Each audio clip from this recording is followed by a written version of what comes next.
was on the table at one point for her. That was an option for her. There was a plea deal on the table. I believe it was 10 and a half years in prison. She turned that down, said, let's roll the dice, go to trial. She gets convicted of second-degree murder. She could face the rest of her life in prison.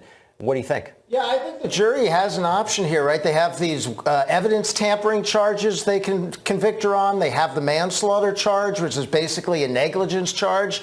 I think it's significant here, as the defense lawyer said on closing, there's only one stab wound, and it's in the shoulder. And that doesn't sound to me like somebody purposefully trying to stab somebody to death. You would do it more direct to the heart. You would do it more than once, probably.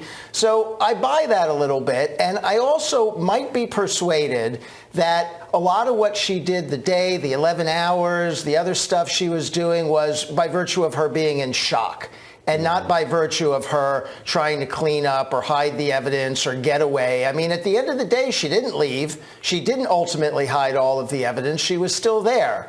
So I do think there's some ground here for a jury to either acquit or at least convict on one of the lesser charges. I will say there are